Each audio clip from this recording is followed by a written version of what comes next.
ومن الناس من يعجبك قوله في الحياة الدنيا ويشهد الله على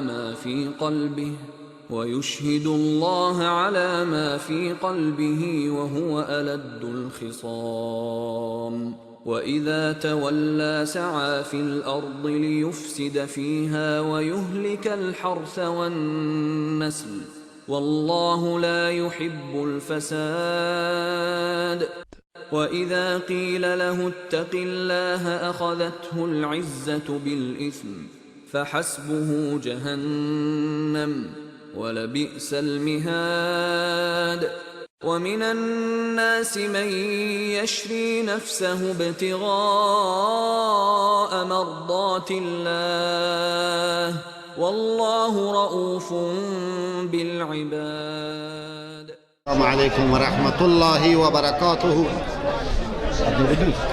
إن الحمد لله نحمده ونستعينه ونعوذ بالله من شرور أنفسنا ومن سيئات أعمالنا من يهده الله فلا مضل له ومن يضلله فلا هادي له وأشهد أن لا إله إلا الله وأشهد أن محمدا عبده ورسوله فمنهم من قضى نحبه ومنهم من ينتظر. ملت متدین آبرومند عزتمند و شهید پرور هرات، لازم می‌دانم که به نمایندگی از امارت اسلامی افغانستان پیام تسلیتی که از صمیم قلب اندوهگین در فراق یک عالم رهبانی، یک رهبر شریعت، یک پشتیبانی مثل کوه برای امارت،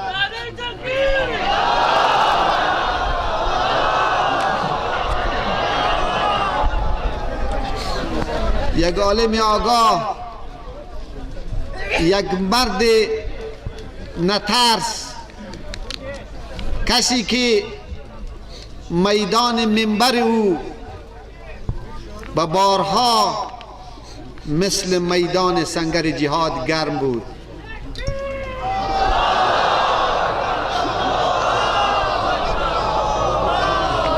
شخصیت غیرتمندی که هر حرف او، هر کلام او، هر پیام او، هر خطبه او لرزه بر اندام باطل، فاسق، باغی، طاغی، کفار و غیره می انداخت.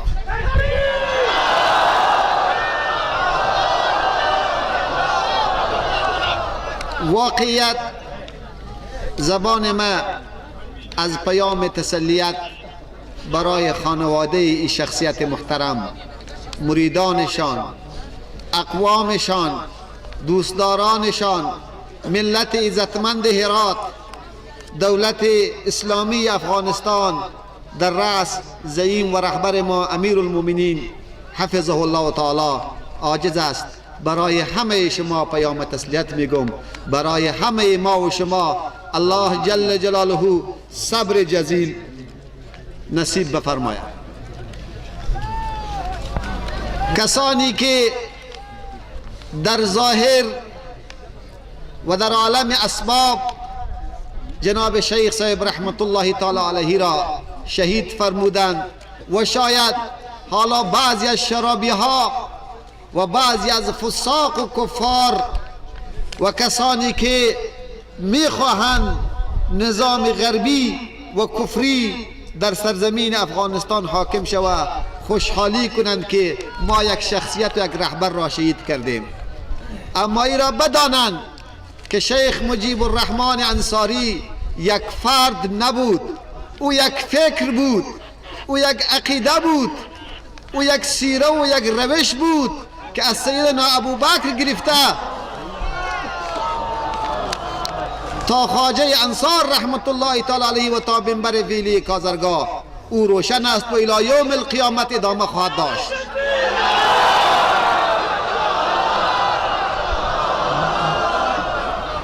این شهادت گلگون کفن شیخ صاحب یک کار جدید در دین و در امت نمی باشه. شیخ انصاری رحمت الله تعالی علیه این شهادت را از عمر فاروق به میراث برده.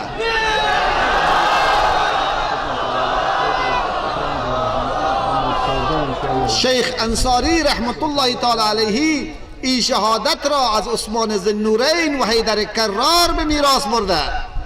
چنانچه با شهادت آن بزرگواران فکرشان، عقیدهشان، مکتبشان تعطیل نشد. ما به ملت عزتمند هرات، به مردم متدین امت اسلامی، به علمای ربانی امت اسلامی در کل، به کسانی که طرفداران حق هستند و میخواهند که حق در دو عالم حاکم شود و به همه انسانیتی وعده را میدم که راه شیخ مجیب الرحمن انصاری الی یوم القیامت مستدام خواهد بود.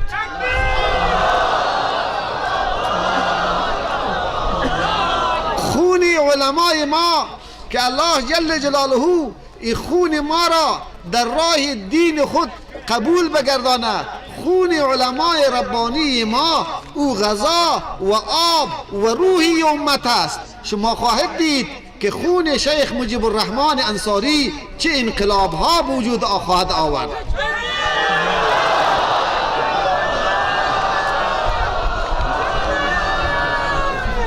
و به ظالمانی که این دسیسر برنامه ریزی کرده بودند ما سه وعید میدم.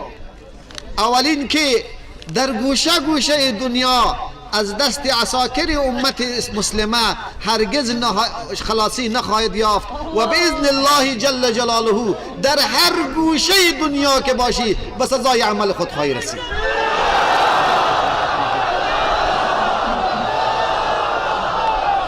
و این دومین وعید که ای را مطمئن باش تو که خون علمای ما را میریزی، تو که خون استادان و مشایخ ما را میریزی، تو که دهان منحوس تو و سینه پر از حقد و کینه تو با خون انصاری، با خون دکتر صاحب ایاز نیازی، با خون صدها علما از این وطن که شهید کردی، هنوز هم لب تشنه و حریص تو از خون علما سیر نشده. مطمئن باش که ما ای را با شیخ خود، ما ای را با رهبر خود بیعت میکنیم که فرد فرد شهید خواهد شدیم ولی از اسلام نخواهیم گذشت.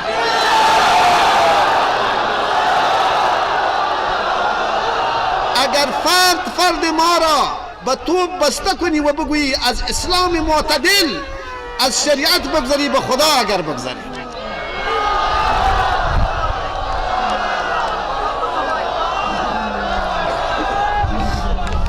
و ایرم به تو وعید میدم که شیخ ما و رهبر ما در روز قیامت با بدن خونین، با کفنی گلگون کفن تو را از ناصیه خواهد گرفت و در دربار الله جل جلاله شکایت خواهد کرد که به کدام گناه ما را کشتی.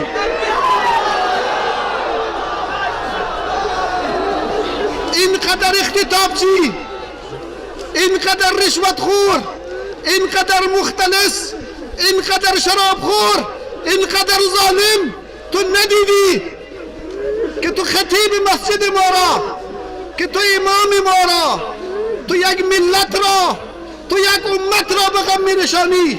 ایرا به تو وعید میدم، ایرا به تو وعید میدم که از چنگال امت مسلمه نه در دنیا و نه در آخرت خلاص خواهید شد. سرنوشت تو خبیث، سرنوشت ابو لولو و ابن ملجم است. به خدا اگر از دست این ملت و امت خلاص شد. یک بار دیگر این واقعی سخت دشواره.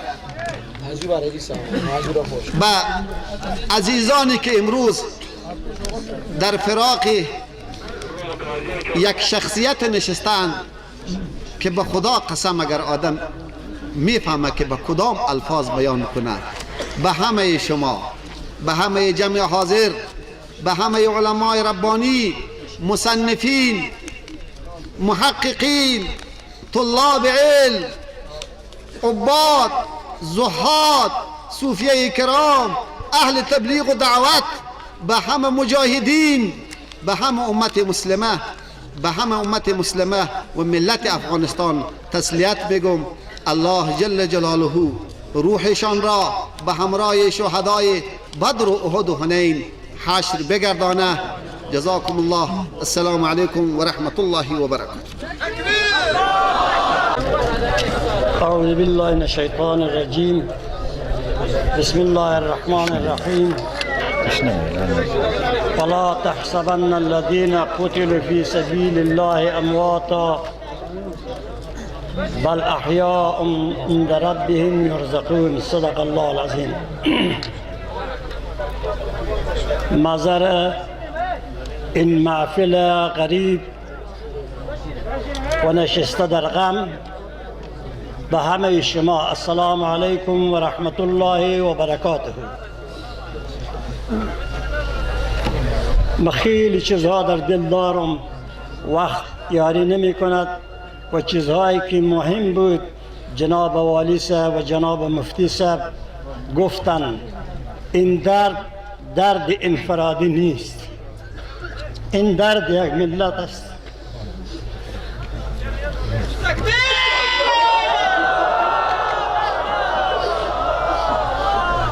راست گفت رسول ما که موت العالمی موت العالم.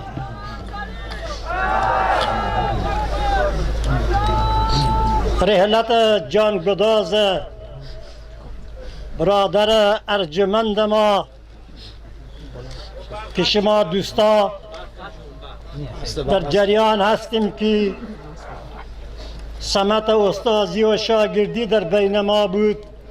خاطرات بسیار نیک و اندیشمندی از وی دارم و از فامیلشان که فامیلشان یک فامیل مجاهد با تقوا، با علم، با فرهنگ که اعمال هم در رأس پدر کلانشان حضرت خواجه محمد صدیق که در بستر مریضی هستند، یک شخصیت مجاهدی که در دوران جهاد یک سربلند انسان بود در جهاد، سهم بسیار بزرگی داشتند.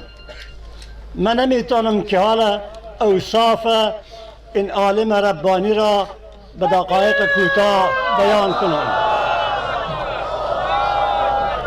فقط به گفای جناب والی صاحب و مفتی صاحب من اکتفا میکنم.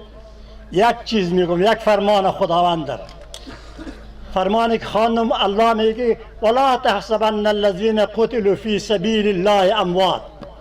گمان نبرید آنانی که در راه خدا میرزمند و شهید میشوند، اینا فکر نکنیم که اینا مرده است. این بسیار یک بشارتی کلون است. بل احیاء عند ربهم یرزقون، بلکه اینا زنده اند به نزد پروردگار خود روزی داده میشوند. این مرتبت و این منصب برای هر کس نیست، بلکه برای شهید است.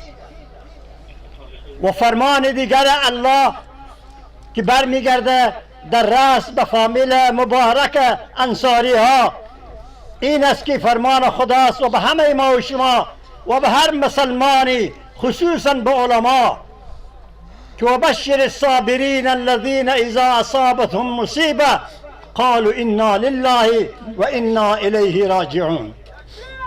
الله میگه بشارت بدین، خبر خوشی بدین با آنانی که در مقابل همچون مصیبت ها صبر میکنن. ما من حیث یک مسلمان فرمان الله جل جلاله قبول میکنیم، صبر کنیم و یقین داشته باشیم، ایمان داشته باشیم که خون ناحق نمیخسبه.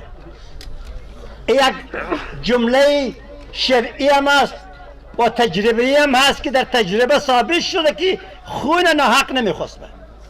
حتمی الله جل جلاله خون ای بزرگوار هدر نمیبره و کسانی که این جنایت را انجام دادن به کیفر اعمال خود خواهد رسیدن.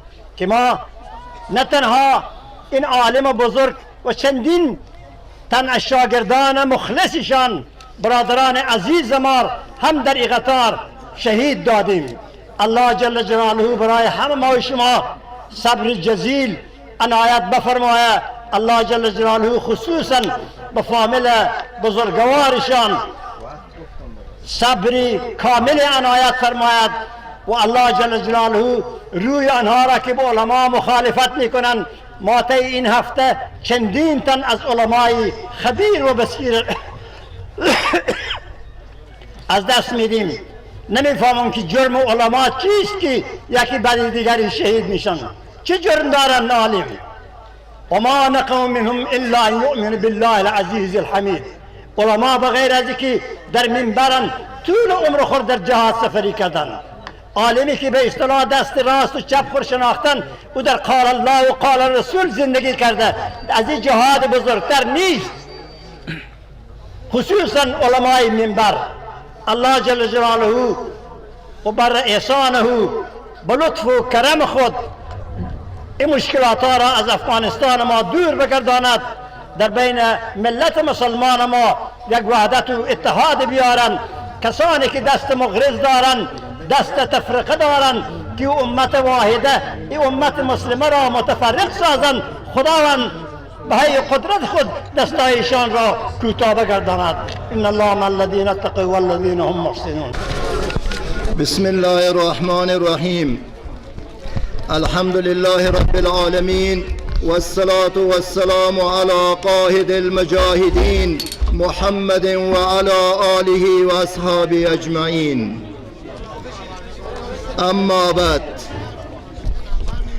خدمت علماء بزرگوار، خدمت موسفیدان و جوانان و خدمت عاشقان علما، خصوصا حضرت مولانا انصاری رحمهم الله،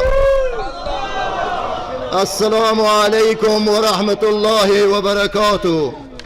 روزی که شود از السماء انفطرت وانگاه که شود از النجوم انکدرت، من دامن تو گیرم اندر عرصات، فریاد کشم به ای ذنب قتلت، فریاد کشم به ای ذنب قتلت. ای انسان خائن، ای عالم ربانی ما را به چه جرم شهید کردی؟ من وقت عزیزان را نمیگیرم و فکر میکنم که نمیتوانم که صحبت کنم. برادران بزرگوار، علمای معزز و مکرم، من هم به نوبه خود شهادت عالم سخنور، جیگرگوشه و ارجمند خود، خطیب منبر و سنگر، غنچه پرپر شده خانواده انصاریان را، ارجمند صدیق، ارجمند رشید، ارجمند خوش اخلاق الحاج خواجه مولانا مجیب الرحمن انصاری و همسنگران و با وفایش را معذر تمام ملت اسلامی و به خصوصا شما عزیزانی که در مراسم جنازه و خاک سپاری مولانای ما و همراهانشان اشتراک نمودید و تسلیت و مبارک میگویید. از الله متعال جل جلاله برای شهدا جنت الفردوس و برای شما صبر جمیل را استدعا دارم. بله شکی نیست که مرگ حق است و جز مومن بیهی من و شماست. هر کس به طریق این دار فانی را ترک می کند. اما قبول کردن مرگ و شهادت به خاطر دین الله، به خاطر الهی کلمت الله و ارزش‌های اسلامی کار هر کس نیست. مولانا مجیب الرحمن انصاری از 20 سال قبل، یعنی 23 سال که قدم در این راه پرخم و پیچ گذاشت، جان خود را به طبق اخلاص گذاشته بود. آرزویش شهادت بود. همیشه میگفت که مرگ زیر لحاف را دوست ندارم. ای مقتدیان منبر انصار، همه شما شاهدیم که مجیب الرحمن انصاری همیشه میگفت که در راه دین الله تکه تکه شم. همین بود که تکه تکه شد.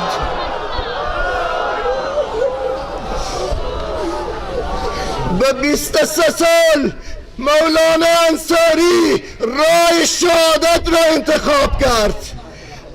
ما یقین کامل داشته باشیم ای ملت مسلمان افغانستان، اگر امروز عزیز ما رفت، امروز اگر پرچم عزیز از دستی افتاد، هزارها انسان دیگر و این پرچم را بر می داره و مشت محکمی برای دشمنان اسلام و قرآن هست.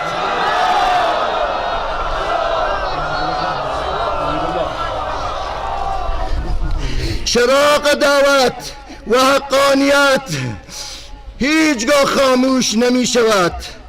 الله دین خود را حفظ می کند. اگر امروز مولانا انصاری رفت، هزاران شاگرد تربیت شدهش بر همان اهداف و آرمانش قد علم کرده و این منبر هیچگاه خاموش نمی شود.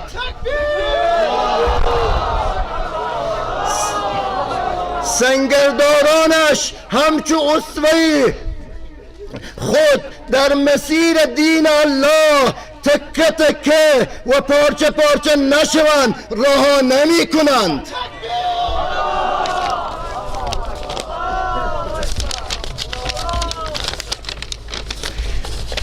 عزیزان و سروران گرامی، بناهن علمای ربانی و مردم شریفتمند هرات و شهید پرور افغانستان، علما و روحانیون ربانی ولایت هرات باستان، همراهان و بزرگان انجمن ادبی و عرفانی شیخ الاسلام خواجه عبدالله انصاری، امروز به جای شهید منبر شهید الله و برکاته.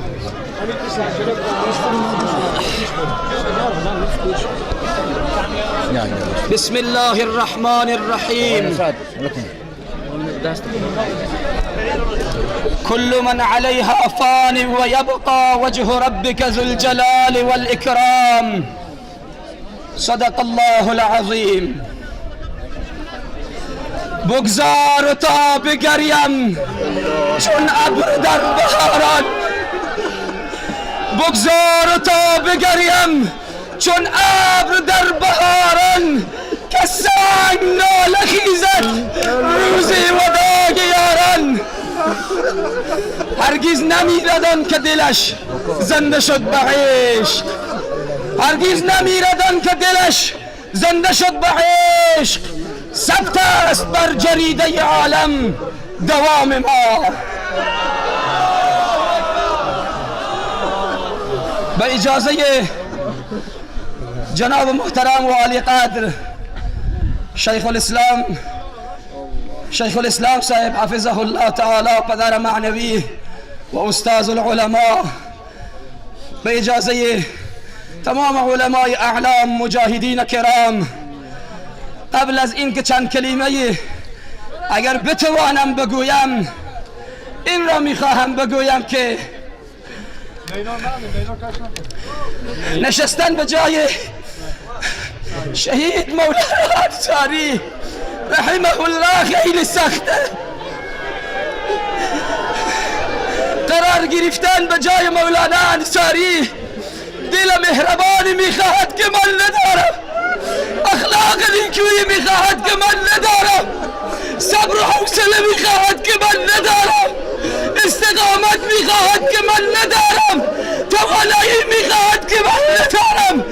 اگر دعا میکنید به حق من که خدا اینها به من بدهد، با استقامت کامل راهشان را ادامه میدهیم.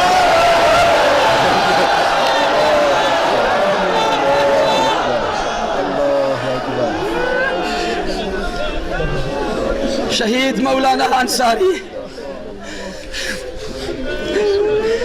5 دقیقه از هم دیگر دور بودیم او به درجه شهادت رسید.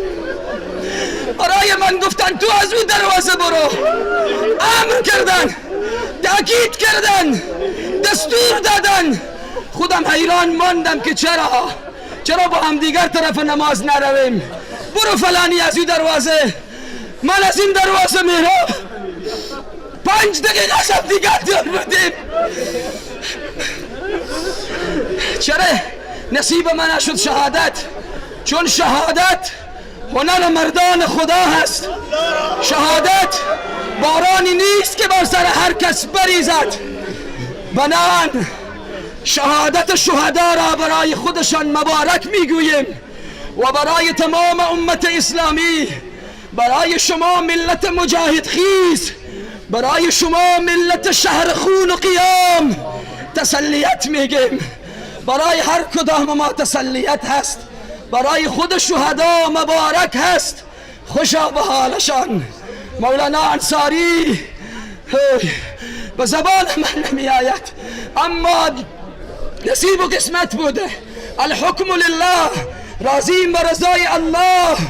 با جرأت کامل، با انرژی کامل شهدای خود را دفن میکنیم، شهدای خود را دفن میکنیم بدون اینکه دست ما بلرزد، بدون اینکه پای ما بلرزد. برای دشمن ثابت میکنیم که تو به هدف خود نرسیدی. ای دشمن بزدل، ای دشمن بزدل، دشمن ترسو، دشمن خائن، غیرت داری رو برو بیا، غیرت داری رو برو بیا. صف خود را مشخص کن، صف خود را مشخص کن. این خونهایی که ریخت، میدانید مولانا انصاری شما پارچه پارچه شده، تکه تکه شده. میدانید که این ما را ضعیف نمی کند، ما را قوی تر می کند، ما را قوی تر می کند. این را بدانید.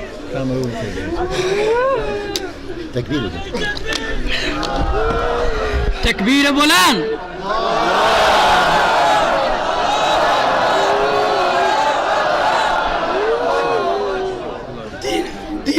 دین مبین اسلام.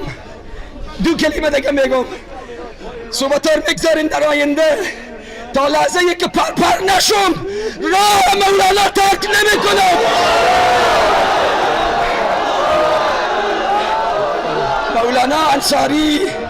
مولانا انصاری با آرمان و آرزوی خود رسید.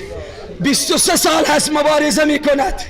در قلب دموکراسی خواهان مبارزه کرد، در قلب دموکراسی خواهان، در قلب فساق و فجار، در قلب منافقین اداره امر بالمعروف و نهی از منکر را احیا کرد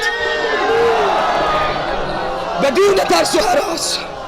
خاندان انصاریان تنها مولانا انصاری نبود، او عبداللهی که 2 ماه است، او عبدالله یتیم فرزند خود مولانا انصاری. هر کدام ما در این راه دست را گذاشتیم، به مکتب مولانا تربیت شدیم، زن و مرد آماده شهادت هستیم. عزیزان من وقت نمیگیرم. پیام مولانا انصاری ما، پیام استاد مهربان ما، پیام برادر دلسوز ما، پیام انسانی که به دشمن خود دل میسوختند. ای ظالم، ای بود. اتفاق خود را حفظ کنید. مولانا انصاری کلیپشان ثبت است. 1 هفته جلوتر گفتن اگر دشمن من را زد نگویید که سلفی زد، نگویید که وهابی زد، نگویید که صوفی زد، نگویید که دیوبندی زد. دشمن ما یهود و نصارا هستند. بس تمام.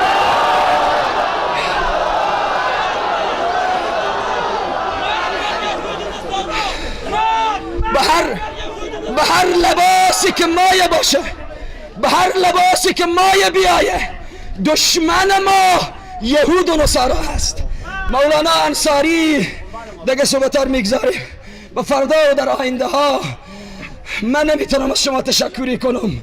ذات اقدس الهی برای همگی شما جزای خیر بدهد. السلام عليكم ورحمة الله وبركاته. الحمد لأهله والصلاة على أهلها. أما بعد فأعوذ بالله من الشيطان الرجيم. بسم الله الرحمن الرحيم. قال الله عز وجل: لا تحسبن الله غافلا عما يعمل الظالمون. صدق الله العلي العظيم وصدق رسوله النبي الكريم، ونحن على ذلك من الشاهدين والشاكرين، والحمد لله رب العالمين. قدرمنو زما ژبه پښتو ده.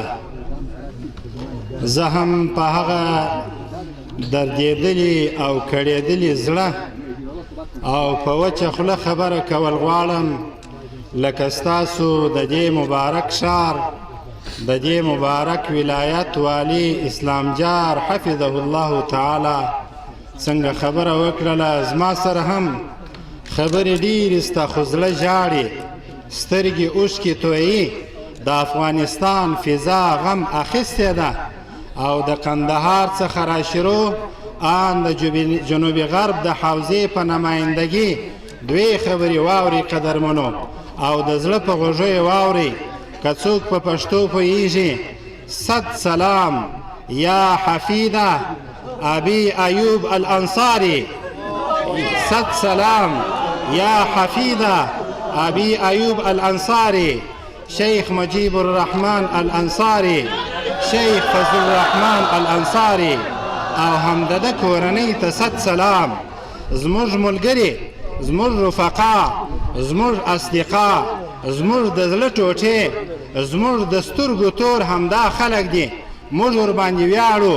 همدا کورنۍ ده، همدا ګازرګاه ده، همدا زیارت دی، همدا شیوخ دی، همدا اولیاء دی، همدا محدثین دی، همدا مفسرین دی، همدا فقها دی، همدا اهل الشریعه و اهل الطریقه دی. صد سلام، صد سلام یا احفاد ابي ایوب الانصاري. صد سلام. قدرمنو وای اورې دوی خبرې. موږ او تاسو امیر المؤمنین حضرت مولانا شیخ الحدیث هبت الله اخونزاده حفظه الله تعالی لرو. د هر ظالم سر به پرې کوي. موږ او تاسو اسلامي امارت لرو. د هر خونخوار، د هر جابر، د هر ظالم، د هر قطاع الطریق، د هر زانی، د هر شرابي، د هر غله به سر پرې کوي. او پر اسلامي امارت غږ کومه: وځړوئ دا انسانان، سر چوکې وځړوئ، سر چوکې حلال کړئ، سر چوکې حلال کړئ، سر چوکې مړه کړئ، سر چوکې قتل کړئ. ای د اسلامي امارت مشرانو، همدا وخت دی. رب وخت درکړي، رب قدرت درکړي، رب غلبه درکړل، رب وس درکړي، رب طاقت درکړي، رب د دنیا نظام په لاس کې درکړي. وجنګوه انسانان، مختور که د دې مختورو انسانانو، ورک که دا انسانان د ولایت څخه. رویې ځړوه پر دا چوکو باندې چې خلک هراتیان خوشحاله سي. نن د هراتیانو سره، نن د هراتیانو سره زړه ژاړي، اوښکې ژاړي. په کومه ژبه خبره وکړم، په کومه خوله خبره وکړمه؟ زما انډیوال، زما رفیق شیخ مجیب الرحمن شهید، زما انډیوال فضل الرحمن نن په سرو اوښکو ناست. زما د ګازرګاه او د خواجه عبدالله ایوب انصاري رحمه الله تعالی رضی الله عنه المسیان نن په ژړا صحابو ته کم جواب ووایم؟ د رسول الله صلی الله علیه وسلم په مخ کې کم جواب ووایم؟ په غم کې در سره شریک.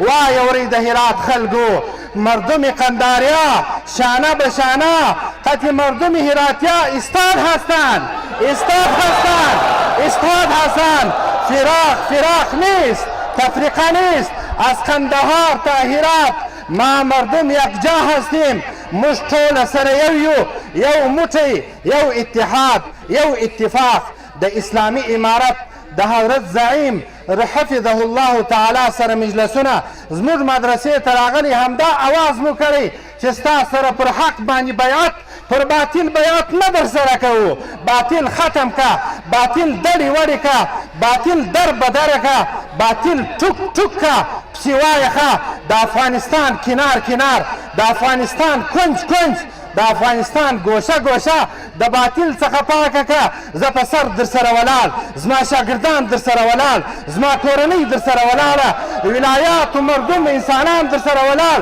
شیوخ در سره ولاړ فقها در سره ولاړ مجتهدین در سره ولاړ ای امیر المؤمنین د افغانستان ای امیر المؤمنین د ټول ملت اسلامیه موږ بیا غږ کوو د هرې باطلې د هرې فتنې مخ ونیسه په څه شي نیول کېږي په اسلحه په انسانانو په رجالو په مال په دولت در سره ولاړ یو په آخري کې د ټولو سره په غم کې شریک یم او نور الفاظ نه لرم تاسو ما معاف کړئ موږ به د دغې کورنۍ په خدمت کې شاید کوتاهي کړي زه معافي د ټولو څخه غواړم اول د خپل دغه مبارک ولایت والي اسلام جار څخه معافي غواړم ورپسې هم د دې ولایت د ټولو شیخو علماو څخه معافي غواړم او ستاسو هراتیانو څخه معافي غواړم موږ معاف کړئ موږ د کندهار خلک ستاسو څخه هر وخت په هر مشکل په هر غم په هر تکلیف کې در سره ولاړ یو والسلام علیکم ورحمة الله وبرکاته